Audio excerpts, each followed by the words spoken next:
There is a conversation happening in neurologist offices across the country right now, and almost none of it is making it back to the patients sitting in the waiting rooms outside. The conversation goes something like this. A person over 60 comes in describing memory lapses, forgetting words mid-sentence, walking into a room and having no idea why they went there, losing a thought the precise moment it forms. The neurologist runs a standard panel, finds nothing alarming, and sends them home with two words that shut down every question, every fear, and every further line of investigation. It's age, and the patient goes home, adjusts their expectations downward, and quietly accepts that the mind they spent 60 years building is now dismantling itself on a biological schedule they have no say in. But here is what that explanation leaves out. And what research published in journals like Neurology, the Journal of the American Medical Association, and the New England Journal of Medicine has been quietly, persistently documenting for over a decade. In a significant percentage of people over 60, age is not the primary driver of memory decline. Something else is, something specific, something identifiable, and in many cases, something that can be stopped. Dr. Dale Bredesen, a neurologist at UCLA and author of one of the most cited works on cognitive decline prevention, has spent 30 years documenting cases where memory loss in older adults was not the inevitable march of time, but the completely predictable output of an underlying condition that nobody had looked for. His work, alongside research from Harvard Medical School, the Mayo Clinic, and the Cleveland Clinic, points to 5 specific, underdiagnosed drivers of memory loss in adults over 60, and not one of them is age itself. I'm going to walk you through each one. I'm going to tell you exactly what it is, exactly what it does inside the brain, and exactly what you can bring to your next doctor's appointment. Stay through all 5, because the third one is going to be the one that genuinely unsettles you, and the 5th is the one researchers now believe is silently present in the majority of people who have already accepted that their memory loss is simply a natural part of getting older, and who will never know the real cause unless someone says it to them directly. The first driver is the one almost everyone dismisses before they even finish hearing it, because they assume they've already considered it and ruled it out. Sleep, not poor sleep in the dramatic clinical sense, not lying awake in a full panic until 3 in the morning. Something far more quiet, far more widespread, and far more damaging than that. A gradual, invisible erosion of deep sleep that most people over 60 don't know is happening because they are still spending the same number of hours in bed, waking up only mildly unrefreshed, and concluding that their sleep is adequate. In 2012, researchers at the University of Rochester published a discovery that permanently altered how neuroscience understands the resting brain. They identified a system that had never been described before, a dedicated waste clearance network threaded through the brain's tissue, which they named the glymphatic system, and which operates almost exclusively during the deepest stages of slow-wave sleep. Its primary job is to flush out toxic proteins, including beta amyloid and tau, the exact proteins that accumulate in Alzheimer's disease. When deep sleep declines, this clearance process slows, proteins accumulate, neural connections weaken, and the memory lapses that follow are functionally indistinguishable from what physicians describe as normal cognitive aging. Dr. Matthew Walker, a neuroscientist and sleep researcher at UC Berkeley and the author of Why We Sleep, has stated plainly across multiple peer-reviewed publications that chronic shallow or shortened sleep is one of the most potent triggers of accelerated cognitive decline available in the environment, and that it begins compounding structural brain damage not over decades, but over months. After 60, deep sleep naturally shortens as a function of brain architecture changes, which means the glymphatic system already gets fewer hours to do its work. When you layer on top of that even moderate alcohol consumption, irregular sleep timing, or common sleep aids that suppress the deepest sleep stages, the brain's toxic protein clearance may drop to a fraction of what it actually requires. That fraction is not a small inconvenience. Over months and years, it produces exactly what millions of people have already been told is simply aging. The second driver is the one that produces the most disbelief when people first encounter it, because it sounds far too ordinary to account for what they are experiencing. Dehydration, not the dramatic kind with dizziness and fainting. Chronic, mild, nearly undetectable dehydration, running in the background every day, producing no obvious thirst, no dry mouth, no signal most people would recognize as a warning.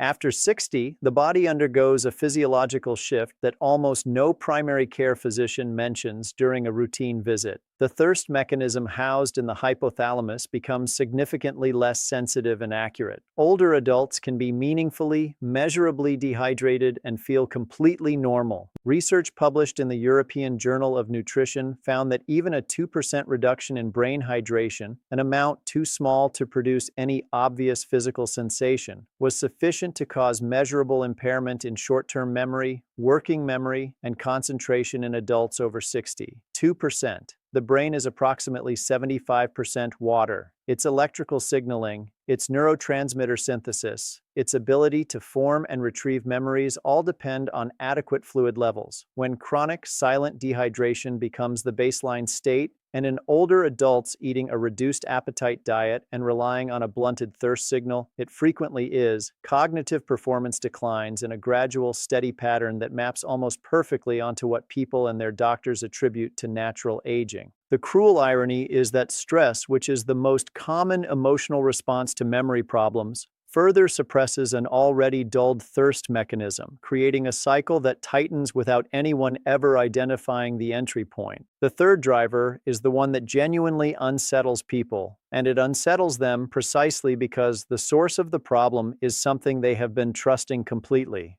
their medicine cabinet. In 2015, JAMA Internal Medicine published a landmark study from the University of Washington, led by Dr. Shelley Gray, which found a strong dose-dependent association between a specific class of common medications and measurably increased dementia risk. That class is called anticholinergic drugs. And what makes this finding so important and so quietly devastating is what anticholinergic drugs actually include.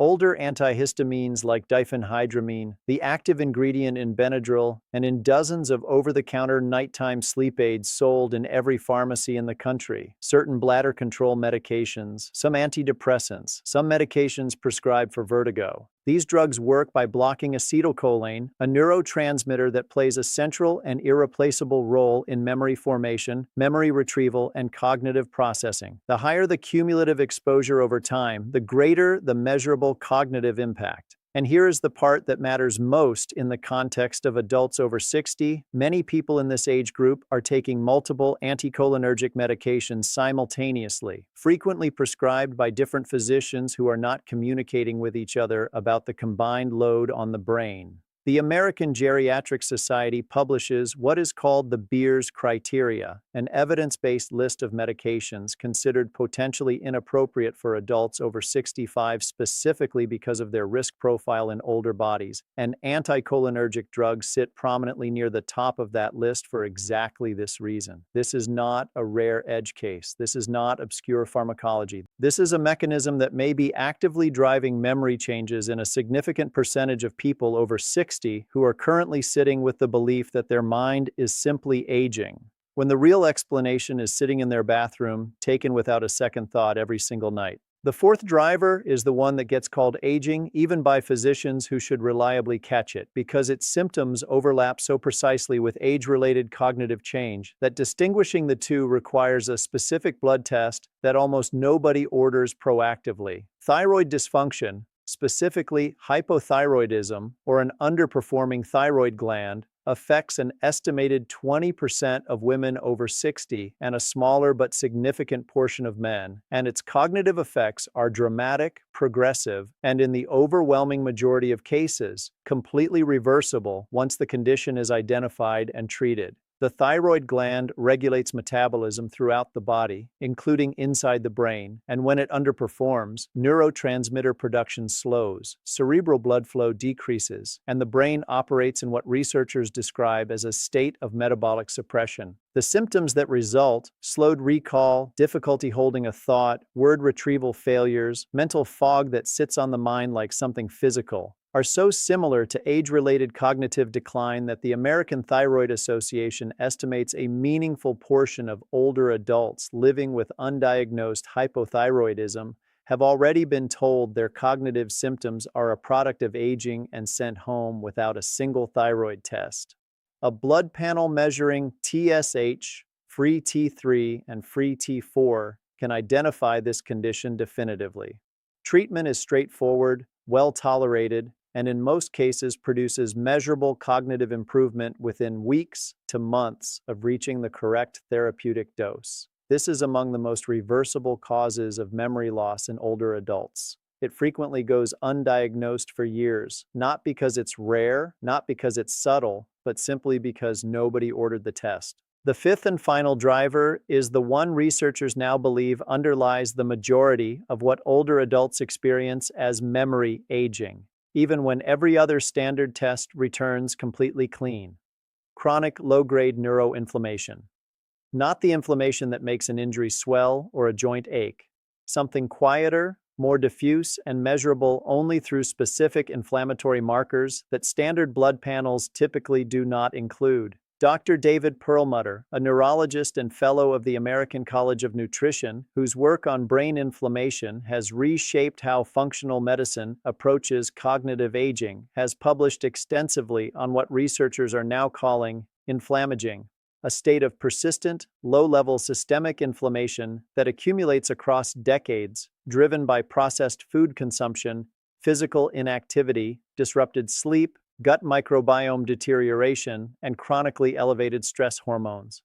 A study published in Nature Aging found that elevated inflammatory markers in adults over 60 were a stronger predictor of cognitive decline over a 5-year follow-up period than age itself. Not genetics, not family history, not the number of birthdays on the calendar, inflammation, and the sources driving it are not mysterious. Ultra-processed foods that trigger the production of inflammatory cytokines throughout the body, physical inactivity that removes the brain's most potent natural anti-inflammatory mechanism, fragmented sleep that prevents the glymphatic clearance you already learned about, and unmanaged chronic stress that keeps cortisol elevated and applies sustained biochemical pressure to the hippocampus, the brain's primary memory formation center, across months and years. This is the driver that ties every single other one together. And it is the one most completely invisible to both the person experiencing it and the physician evaluating them, until you look for it with the right tests. Now, here is what you actually do with all of this, because information without a specific next step changes nothing. Start with your medications. Write down every single thing you take, prescription and over-the-counter, and search each one against the Beers criteria list, which is publicly available through the American Geriatric Society website. If any of them appear on that list as anticholinergic medications, print the list, bring it to your doctor, and ask directly whether a cognitively safer alternative exists. Do not stop anything on your own, but ask the question explicitly, because research shows most patients do not, and most physicians do not raise it unless prompted. Next, at your following appointment, request a complete thyroid panel, not TSH alone, which many standard panels run by default, but TSH with free T3 and free T4 because the full picture matters. If your physician hesitates, note that the American Thyroid Association recommends thyroid screening every 5 years in adults over 60 and that you are requesting it in the context of cognitive symptoms you have been experiencing. For sleep, the research is unambiguous.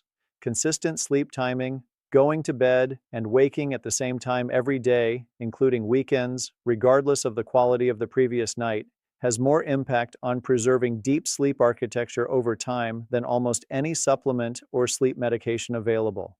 Commit to a fixed wake time and hold to it for 30 consecutive days before evaluating the results. For hydration, stop relying on thirst as your signal and build a schedule. 6 to 8 glasses of water across the day, timed deliberately because your hypothalamus will not reliably remind you.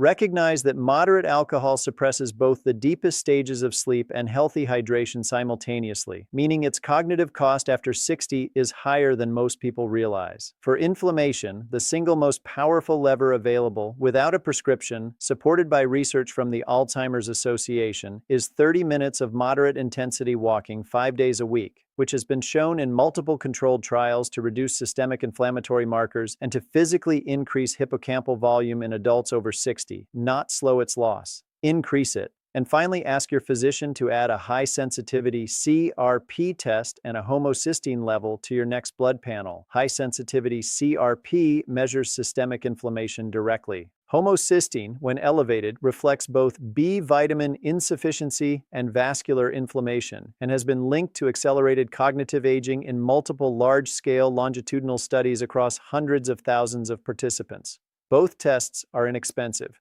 Both are actionable, and both are almost never included in a standard panel unless the patient asks. Your memory has not simply surrendered to the passage of time. Your brain is an organ like any other, and organs respond to what you feed them, how you rest them, what you put into them, and how much you demand from the body they live inside. The two words you were given, its age, are the most expensive two-word diagnosis in medicine because they cost you every chance to look for something real while the window to address it is still open.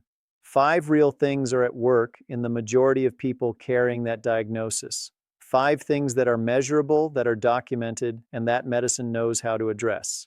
The only question remaining is whether you walk into your next appointment armed with this information, or whether you walk out of it again with the same 2 words and a smaller window than you had before you walked in.